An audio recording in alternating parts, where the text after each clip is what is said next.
जम्मू कश्मीर की प्रगति की बात होने वाली थी, जम्मू कश्मीर की डेवलपमेंट की बात होने वाली थी, बट अगर जम्मू कश्मीर की बात करें तो अब जम्मू कश्मीर में ये नज़ारा कुछ उल्टा ही नज़र आ रहा है। जम्मू कश्मीर के लोग इस समय जो हैं, या युवाओं की बात की जाए तो वो सड़कों पर उतरा हुआ नज़र आ रहा है। और इस समय हमारे साथ बातचीत में जुड़ चुके हैं अंकुर शर्मा जी, एकजुट जम्मू के चेयरमैन हैं। इनसे बातचीत करेंगे। अंकुर जी, जिस तरीके से बीजेपी सरकार को एक बड़ा मैंडेट मिला था यहाँ पर, और लोगों के अंदर उम्मीद भी यही जगी थी कि अब जो है जम्मू कश्मीर की प्रगति की बात होगी, कुछ कोई बात जो है लोगों की करने वाला मिला था। और यहाँ पर अगर बात की जाए ज़मीनी स्तर पर उल्टा ही नज़ारा देखने को मिल रहा है, क्या कहेंगे? देखिए, जो फेलियर्स हैं इस सरकार के, वो तो पिछले 2015 ऑनवर्ड्स बहुत मैनिफेस्ट हैं, बहुत सामने हैं। अगर आप लोगों के ओपिनियंस भी देखें तो पीपल आल्सो हैव इन्फॉर्मेशन कि क्या क्या फेलियर्स रहे।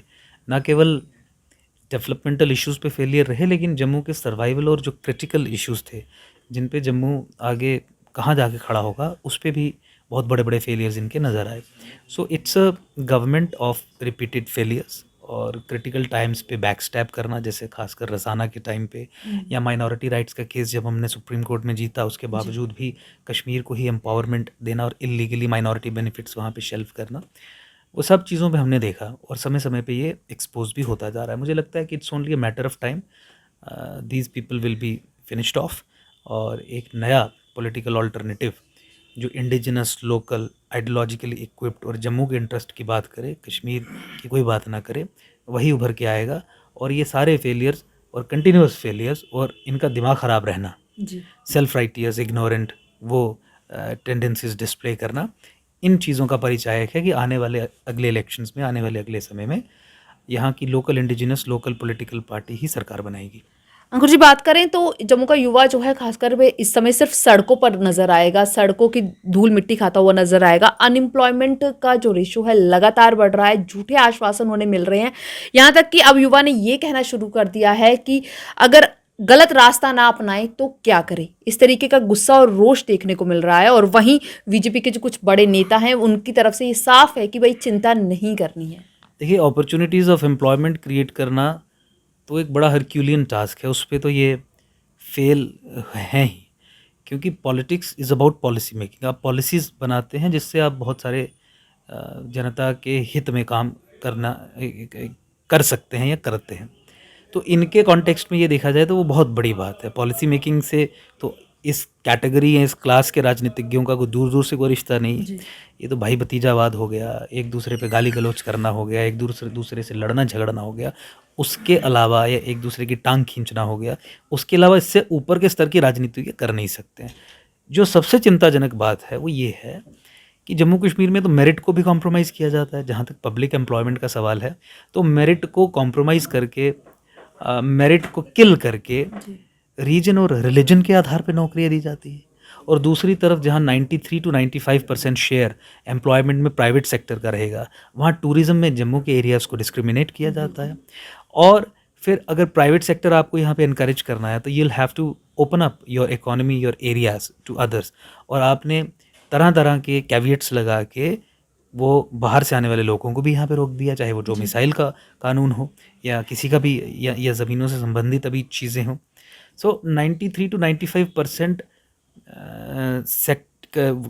मतलब जहाँ से एम्प्लॉयमेंट जनरेट होगी उस सेक्टर पे आपका ना ध्यान है, बल्कि आप ऐसी पॉलिसीज डिप्लॉय कर रहे हैं जो उसको डिस्करेज करेगा। तो नौकरियों की समस्या तो रहेगी रहेगी, प्लस मेरिट भी कॉम्प्रोमाइज़ करके आप जम्मू के लोगों को नौकरी नहीं देंगे, तो एक बहुत क्रिटिकल सिचुएशन है। मुझे लगता है कि इसीलिए एक ट्रांसफॉर्मेशनल पॉलिटिक्स की ज़रूरत है। जम्मू कश्मीर के लोगों को नए नए तोहफे जो हैं वो मिल रहे हैं। प्रॉपर्टी टैक्स की बात करें तो आज कह दिया गया है कि इसका शायद नाम बदल दिया जाएगा। एक ये प्रॉपर्टी टैक्स नहीं होगा, विकास शुल्क जो है इसका नाम लगा दिया जाएगा, और एक कमेटी जो है वो बनाने के बाद जो है इस पर फैसला होगा। क्या लगता है कि ये एक सही समय है जो लोगों को जो है प्रॉपर्टी टैक्स का तोहफा मिलना चाहिए? देखिए, पोस्ट कोविड आप इकोनॉमिक स्ट्रेस हर एक फैमिली के लेवल पे कितना है, वो मुझे उसे एक्सप्लेन करने की आवश्यकता नहीं। पोस्ट कोविड जिस तरीके से सरकार को कदम उठाने चाहिए थे, अनफॉर्चुनेटली वो नहीं उठाए गए। बहुत सारे ऐसे सेक्टर्स हैं जो अनएड्रेस्ड रहे, जिन्हें कोई इकोनॉमिक पैकेज नहीं दिया गया, कोई सहूलियत नहीं दी गई। अब सरकार अपने फेलियर से बचने के लिए, फेलियर किस चीज़ का? अपनी इकोनॉमिक पॉलिसी का, क्योंकि आपकी इकोनॉमिक पॉलिसी और राजनीति ऐसी है कि आपकी जो पब्लिक सेक्टर अंडरटेकिंग्स हैं, आपकी जो इन्वेस्टमेंट्स हैं in the commanding Heights of the economy, वहाँ से आपको कुछ रिटर्न्स मिल नहीं रहे हैं। उसके कारण कई हैं, एक कारण करप्शन भी है। तो एडमिनिस्ट्रेटिव रिफॉर्म्स तो पिछले 6 साल से, पिछले कई वर्षों से, कई दशकों से नहीं हुए, वो भी आपने नहीं की, तो लीकेजेस आपने प्रिवेंट नहीं की। तो फिर जब सरकार बिल्कुल निठल्ली हो जाती है, कमाने के साधन उसके बंद हो जाते हैं, तो लोगों को पनिश करके उन पे टैक्सेस लगा के ही तो खून चूस के पैसा इकट्ठा करेगी। इसीलिए आपने देखा, चाहे प्रॉपर्टी टैक्स इस समय लगाने की बात हो डिस्पाइट अ पोस्ट कोविड सिचुएशन, या फिर टोल टैक्स लगाने की बात हो, ये सब चीज़ें एक दूसरे से जुड़ी हुई हैं। आप double taxation, triple taxation, quadruple taxation, fifth time taxation, वो वाले मॉडल पे इस समय हिंदुस्तान में रह रहे हैं, जहाँ पे आप 1 लीटर पेट्रोल या डीजल पे लाइव टैक्स देते हैं, सड़क पे चलने का 8 रुपये, इंफ्रास्ट्रक्चर सेस, और साथ ही में टोल टैक्स पे टोल भी देते हैं, टोल पोस्ट पे टोल भी देते हैं, और आपको कहा जाता है कि आप सड़क पे चल रहे हैं इसीलिए आपसे टोल वसूला जा रहा है। तो जो 1 लीटर पेट्रोल पे मैं 8 रुपये दे रहा हूँ चलने के लाइव, और 2 लीटर पे 16, और ऐसे ही 24, और अकॉर्डिंगली, तो वो कौन सा टैक्स है? उससे पहले जो आरटीओ ऑफिस में जो टैक्स भरा, वो कौन सा टैक्स है? गाड़ी खरीदी, उस पर टैक्स दिया, वो कौन सा टैक्स है? तो इसीलिए ये सरकार इस समय केवल टैक्सेस पे ही डिपेंडेंट है, और बजट में भी और जिसका दुष्प्रभाव केवल और केवल 70-80% जो जनता है, जो middle class, lower middle class इस कैटेगरी में आती है, उस पर पड़ता है, क्योंकि वही टैक्स, गरीब तो टैक्स स्लैब में नहीं आएगा। Purest of the poor sections will not पे टैक्स। जो सुपर रिच हैं उनको फिस्कल स्टिमुलसेस मिल जाते हैं, या फिर वो अपने चार्टर्ड अकाउंटेंट्स बैठा के टैक्स इवेड कर लेते हैं लार्जली। तो ना सुपर रिच टैक्स देगा, ना गरीब तो दे नहीं सकता। तो जो टैक्स देने वाला समाज है वो कनेक्टेड है 2 मेजर सेक्टर से, अगर आप बजट के कॉन्टेक्स्ट में देखें, एजुकेशन और हेल्थ। एजुकेशन और हेल्थ की सिक्योरिटी उन्हें चाहिए। तो देखिए, इस बार के बजट में इन्होंने एजुकेशन की जो बजटरी एलोकेशन थी पिछले फाइनेंशियल ईयर के मुकाबले 4-5 हज़ार रुपये की मतलब घटा दिया। उसमें 99,000 समथिंग था, तो 94-95 हज़ार इस बार करोड़ उसके लिए रखा है। हेल्थ में इन्होंने मार्केट किया कि हमने एलोकेशन बढ़ाई है, लेकिन उसमें 35,000 करोड़ रुपए वैक्सीन के, और वाटर और सैनिटेशन भी उसी में डाल के जोड़ के कह दिया कि अदरवाइज तो वो कम हुई है थोड़ी, या उतनी ही है, थोड़ा बहुत फ़र्क है, लेकिन कम ही हुई है। तो हर तरीके से 80% जनता को भी प्रताड़ित किया जा रहा है, और ये टैक्स टेररिज्म के अलावा मैं इसे और कुछ नहीं कहूँगा। आखिरी सवाल मेरा ये है कि क्या जम्मू कश्मीर में जब तक काम करवाने के लिए जो है अब एक सीएम की ज़रूरत होगी, क्योंकि बीजेपी का तो यही कहना है कि हमारा सीएम आएगा तो ये होगा, हमारा सीएम आएगा तो ये होगा। देखिए, if you have third raters in politics you will get such kind of replies. आप मुझे बताइए, जो एलजी हैं यूटी में, वो अधिक पावरफुल हैं, ये जो चीफ मिनिस्टर है वो अधिक पावरफुल है? एलजी जो हैं वो कौन व्यक्ति हैं? क्या वो भाजपा के व्यक्ति हैं कि नहीं है? भाजपा पॉलिटिकल पार्टी के व्यक्ति हैं कि नहीं है? अच्छा, UT union territory is directly under the control of the union government, central government, और department of home affairs. Home affair में जो व्यक्ति बैठा है वो कांग्रेस का है या एनसी का है? जो प्रधानमंत्री कार्यालय में व्यक्ति हैं वो भाजपा के हैं या कांग्रेस के हैं? सेंटर में भी और यूनियन टेरिटरी में भी आपका वर्चस्व है। इस समय भी अगर आप कुछ नहीं कर सकते तो चीफ मिनिस्टर आने के बाद तो स्थिति और परेशान होने वाली हो जाएगी। That is one.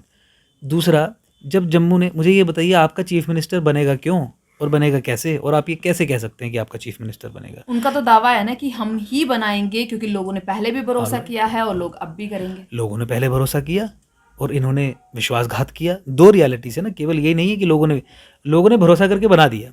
3 अपॉर्चुनिटीज़ दी भाजपा को जम्मू का चीफ मिनिस्टर बनाने के लिए। एक समय एक वक्त देखिए 25-25, 27-27 करके अगर इंडिपेंडेंट जोड़ लीजिए सारे समीकरण, तो 27 बीजेपी के पास थे, 27 पीडीपी के पास थे। क्या ये अपना मुख्यमंत्री बना सकते थे? बराबर हैं 3-3 साल के लिए। क्या इन्होंने बनाया? नहीं।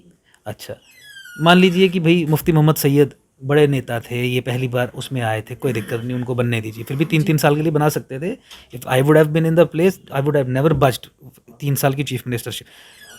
दूसरी बार जब महबूबा मुफ्ती को इन्होंने चीफ मिनिस्टर बनाया, महबूबा मुफ्ती तो कोई बड़ी नेता नहीं थी, पहली बार मंत्री बन रही थी, ज़्यादा लंबा पॉलिटिकल करियर नहीं था। दूसरी बार भी जम्मू का चीफ मिनिस्टर बनाने का मौका मिला, नहीं बनाया। और तीसरी बार तो 2 एमएलए वाली पार्टी के प्रधान को ये मुख्यमंत्री बना रहे थे।